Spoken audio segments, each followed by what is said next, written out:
students, I hope everybody is well and taking very good care of yourself. In this video, we'll take the new topic in the chapter number 15, that is faces, edges and vertices. So you can see it is a cuboid. Now let's see what do you mean by vertex. So if you consider these points where the three lines 1, 2 and yet this three axes are going to meet, this point is known as vertex. Okay, and now edges. What do you mean by edges? Edges means ये जो side line होती है उसको हम edges बोलते हैं. So okay, so edges. So like this is edge, this is edge, this is and this is edge. Okay, so this is called edges. Now what about face? So this part is known as face. Likewise this part is known as face. Okay, so if you consider how many vertices it has, so your cuboid has how many vertices? Let's count. 1 2 3 4 5 6 7 8 vertices. Now edges. 1 2 3 4 5 6 7 8 9 10 11 12. Okay, so it has 12 edges. Likewise. Okay, now number of faces. So one face, then नीचे भी एक होगा, 2 3 4 और एक इसके सामने वाला, तो इसके पीछे वाला. ओके, सो कितने हुए total? 6 faces. Like so you have to imagine the object, और आपके घर में क्यूबॉइडल ऑब्जेक्ट्स होंगे, उनको देख के भी आप सीख सकते हो. ओके, आपका पेंसिल बॉक्स है, like that. So these are table number 15.1. You have to find the vertices and faces of, like one they have done for you, which we discussed just now. Cuboid, total face 6, edges 12, vertices 8. Now let's go to the, if we do this, so let's see. ये क्या है बेटा? It is a pyramid. Okay, so let's try this one. So इसके faces कितने हैं? सो एक ये face हुआ, इसके ऑपोजिट 2, इसके सामने वाला और इसके पीछे वाला 4 face. Okay, edges. How many edges? So let's count it. Edges मतलब उसके किनारे. 1 2 3 4 5 6. So it will be 6.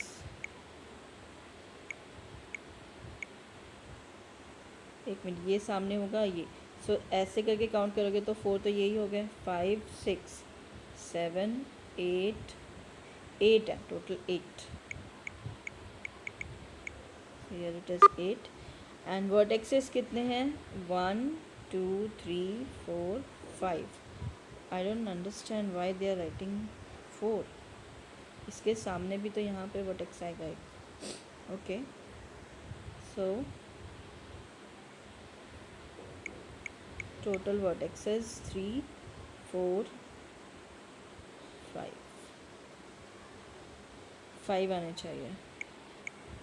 Okay, now I want you to try these two figures, total number of faces and total number of vertices. Okay, so if you consider the cylinder, so cylinder, if you consider this is a cylinder, right? So let's try. अगर ये एक cylinder है, so cylinder में you can see two, how many face? This one face, two face and this curved face. Total 3 face हो जाएंगे. अगर plain face देखेंगे तो 2 ही है, curved face consider करेंगे तो 3. but edges, that if you consider edge, there is no edge, right? and if you consider the vertices, इसके कोई corners भी नहीं है. okay, so it has no vertices or down. okay, if you consider triangular face, ये ऊपर से देखो triangular, let's count the vertex again. 1 2 3 4. Correct answer 4 ही आएगा. 4 vertices है, मैंने गलत काउंट किया था. so it is total 4 vertices. now it is correct. okay, so this is about the faces and vertices. now the next topic is your net for building the 3D shapes. so before that I want you to see 2-3 videos which I have selected for you. so let's try. Oblique sketch. So in isometric sketch, it not only resembles a specific shape but also with dimensions in proportion to the actual object. So here obviously, since it is more accurate, so definitely it resembles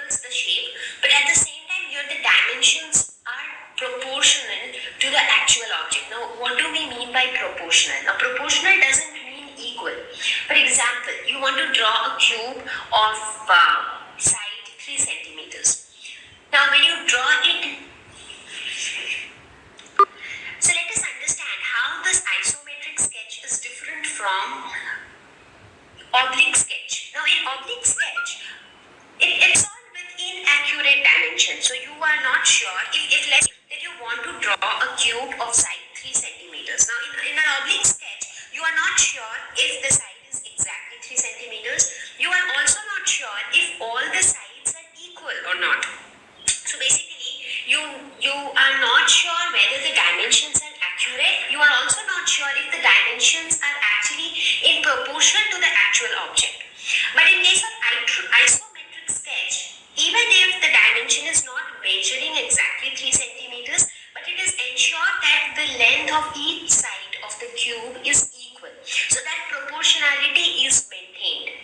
So let's say that if you have to draw a cuboid of size, let's say the length is 4 centimeters and the width is 2 centimeters. So even if we do not draw a rectangle with length 4 and width 2 centimeters, but at least we draw it in the same ratio.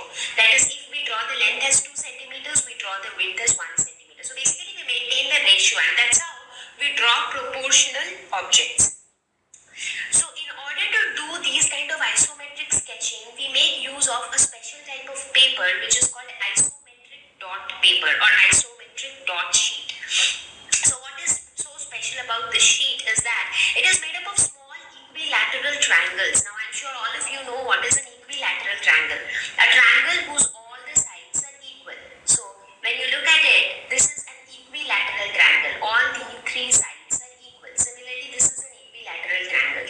This is an equilateral. So this entire sheet is actually made up of equilateral triangles. So instead of having the triangles, we just have the points. The points represent the 3 vertices of the equilateral triangle. So this is how the isometric sheet is designed. Now you might ask that why do we have this kind of arrangement in an isometric sheet? That's because when we are drawing isometric sketches, we are worried about the measurements.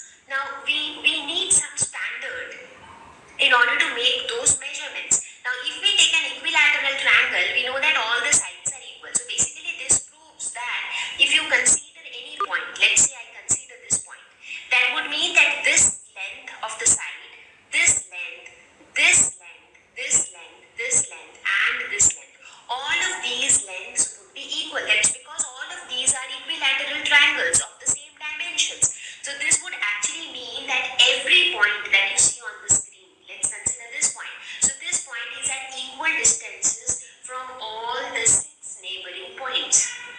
So that is the beauty of this arrangement. So therefore what happens is, let's say you want to draw a cube or a cuboid, or not only cube and cuboid, you want to draw a house, you want to draw a tree, whatever you want to draw. So even if you cannot measure and draw 10 centimeters, but you can always consider 10 centimeters, assuming this as a unit. Let's say that you consider this as 1 centimeter. So if you have to draw 10 centimeter, what you do? 1, 2, 3, 4, 5, 6, 7, 8, 9 and 10. So you consider this as 10 centimeters. So basically this is considered as a unit. So since you make use of this sheet, what happens is whatever you draw is as per the proportion of the measurements which are given for that solid object. So this allows us to draw an object in 3 dimensions. Now, how are the 3 dimensions represented in an isometric sketch? So what are the 3 dimensions involved? So one would be the vertical line. So this is 1 dimension. So it's not straight, but actually meant to be straight. So let's say this is 1 dimension, which is drawn vertically. So that's our 1 dimension. What are the other dimensions? Now there are 2. This is the vertical dimension. Now what about the horizontal ones? Now there are 2 horizontal dimensions involved. Think of a cube. So you have the length, you have the height, you also have the width. So the length and the width both fall under the category of horizontal. So in this case, what we do, we represent the horizontal ones not exactly horizontally, but slightly in between horizontal and vertical, somewhat like this. So this is how we try to represent the horizontal ones. So you would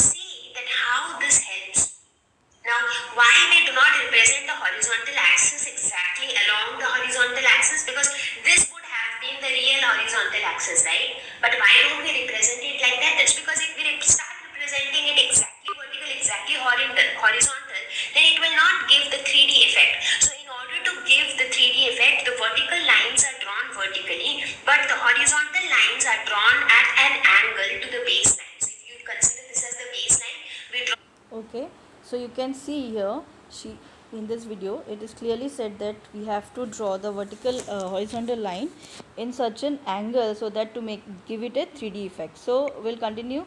I'll show you the another video. This one, application of it. So here on the right hand side you see an isometric dot sheet, and on the left hand side you have the squared paper on which we generally draw the oblique sketch. So how would the oblique sketch of a cube would be? So the oblique sketch would be somewhat like this: the front face, the back face, and then connect the front and the back faces with parallel lines. Now let's say that in this case we are trying to draw a cube of dimension 3 by 3 by 3. That is, each side should be equal to 3 centimeters. So in case of the oblique sketch, we are not sure even if all the 3 sides are equal or not. But we have drawn a figure looking at which you feel that it looks like a cube, and that's how you say that it is a cube. But in isometric sketch, now you see how we will draw. So one side, the length of each side is 3 centimeters. So we have drawn a line of length 3. We don't know whether it is 3 centimeters or not, but 3 units. That's because 1, 2 and 3. So 3 units. We have drawn one line. We draw another line of 3 units, 1, 2 and 3. So we are taking care of one particular dimension right now.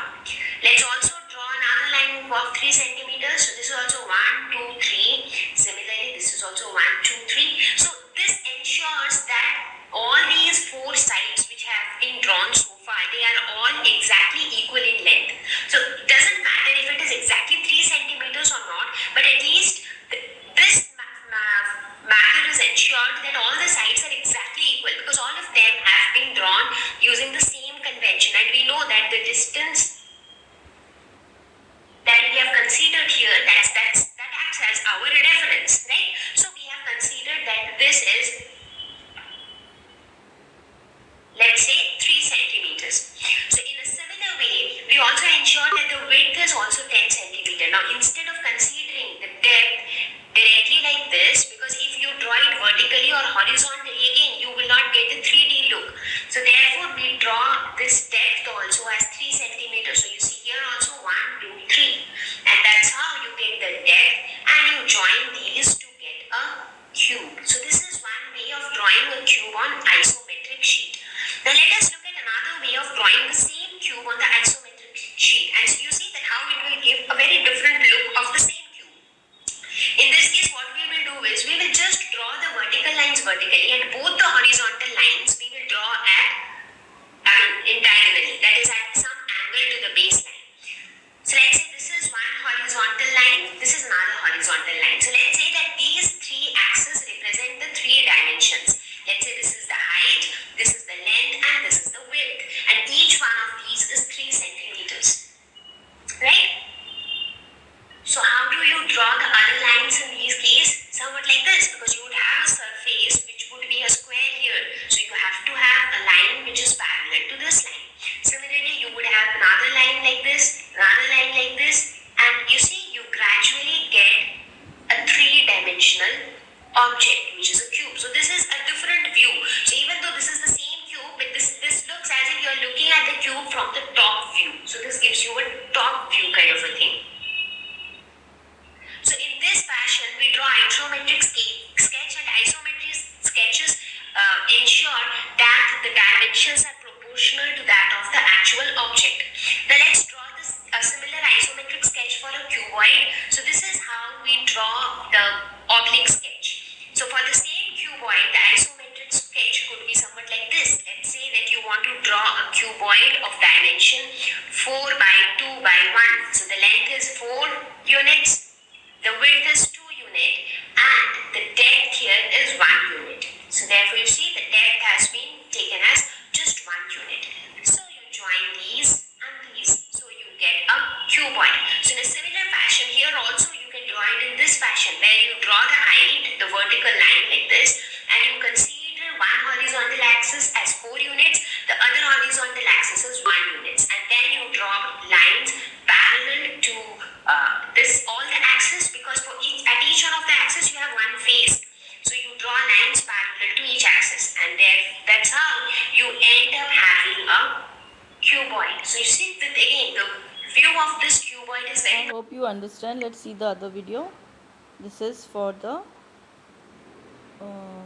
shadow. You see three objects. One is a sphere. So the first one is a sphere. The second one is a cube, and the third one is a cone. And we all know that all of these sphere, cube, and cone, they are all three-dimensional shapes. But when you look at their shadows, what are they like? So the shadow of a sphere is a circle here. The shadow of the cube is a square. The shadow of the cone again is a circle. So what happens? What's happening? So even though the object is three-dimensional, but the shadow is two-dimensional. Why is it so? That's because, okay, before that tell me why, how is a shadow formed, or why is a shadow formed? So a shadow is formed only when light is not allowed to enter that particular region. Now what happens is, let's say that light is coming from this side. So what happens? The light gets blocked only by this portion of the sphere. Right? So this portion of the sphere blocks light, and as a result, only for this circular region, light is not able to enter. So you get a two-dimensional circular shadow. Similarly, in this case, this particular face of the cube, if light is coming from top, this particular face doesn't allow light to pass through, and as a result, you get it in the shape of a square. And the same is true for the cone as well. Right? Now, it is not necessary that every time you look at you place a cone, you will get the shadow as a circle. Now, what will be the shadow? That actually depends on the orientation of the cone and the direction from where the light is coming. So, from where the source of light is located and how the cone is being placed. So, depending on these two factors, the shape of the shadow would depend. So, let us look at an example of the shadow of a cone. So, if you place a cone on a table, and let's say that the light is coming from the front, so this is how the shadow would look like. So, in this case, the shadow of the cone is not circular, because this time the light is coming somewhere from this direction, like from your front, kind of. So, in this case, what's happening? The shape of the shadow is triangular. So the shadow of a 3D cone is a two-dimensional triangle, whereas in the previous slide we saw that had light been coming from the top, in that case the shadow would have been circular. That's because the light is coming from the top, so this circular region is not allowing the light to pass through, so you would get a circular shadow. So depending upon from where the light is coming, you would get a shadow. Shadow of a sphere. So here if you see this, the head of the pin is a sphere and its shadow is circle. So again, three-dimensional sphere has a two-dimensional circle as shadow. And the same holds true for a ball which is placed on a table. So if light is coming from this direction, what do we see? We see that we get a circle as a shadow. Shadow of a cylinder. Now here this bottle is not exactly cylindrical in shape, but yes, at least the lower part of the bottle is cylindrical in shape.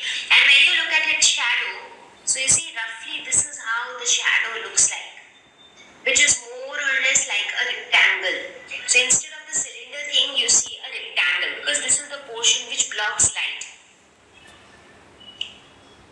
So somewhat like this. So when you look at the shadow of a three-dimensional cylinder, you see that you get a two-dimensional rectangle, or sometimes you can also get a triangle, get a circle. For example, in this case, you see this is a cylinder, and we know a cylinder has two circular surfaces, and there is a rectangular surface. And in fact, a rectangle and two circles form the net for the cylinder. Now, if light is coming from this direction, so in that case, this would be the shadow of the cylinder. But if light is coming from this direction, in that case, the circle would be the shadow of the cylinder. So therefore, it depends from which direction light is falling on that three-dimensional object. I hope you understand. Let's see the last video, which is about the net. This one. Prism. It's a triangular prism because the two bases are triangles and the other faces are rectangular. If there were two rectangles as the bases, it would have been called a rectangular prism or a cuboid. Now let's try to draw the net of a triangular prism. Let's take its duplicate and dissect it. There are many ways in which we can open it up along its edges. We can start off by opening the rectangular face on the right. Then we can open up the rectangular face on its left. then drop the two triangles to get this. This is the net of a triangular prism, and the top view will look like this. The yellow and the red rectangular faces are the faces to the right and the left of the prism. The black one is at the bottom. The green and the blue ones are the identical parallel faces in the front and the back.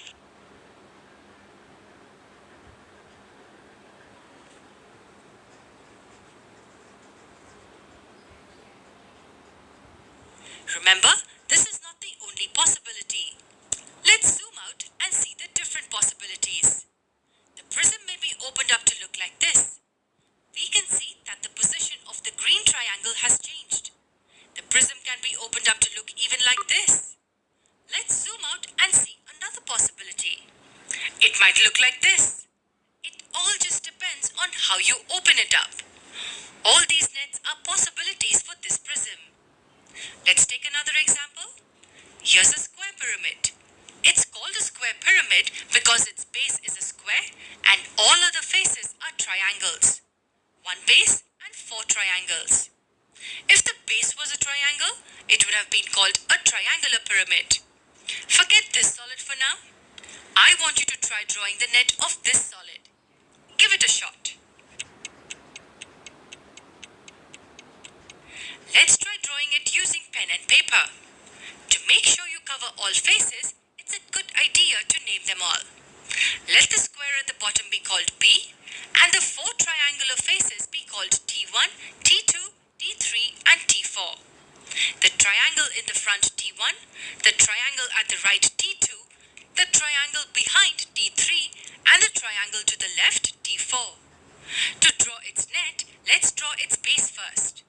We draw a square like this and name it B. And now it's pretty simple. There is a triangle attached to each side of the base. Opening up the four triangles along the sides of the base will give us this. Four triangles attached to each edge of the square. This is the net of a square pyramid. And the top view will look like this. This is the base and four triangles attached to the sides of the square. But what if the faces of the solid are curved and not straight? How would we draw the nets? A cylinder and a cone are two such examples. What would the net of these two solids look like? Assume this is an open cylinder, which means that the two circular bases do not exist. And this is an open cone without the circular base. Now take a moment and think about how the nets would look like. Okay, so the net of a cylinder is simply a rectangle. Yes, opening it up like this gives us a rectangle. This is the height of the cylinder and this is the circumference of the circles at the top and the bottom. And what about a cone? Opening it up like this gives us a sector of a circle. Yes, the slant height of the cone will be the radius of the circle of this sector. So we have seen how we can draw nets from the solids that are given to us. Okay, I hope with this video the concepts will be more clear to you, and if you have any doubt you can always give me a call and get your doubts clear. So bye for now and take care of yourself.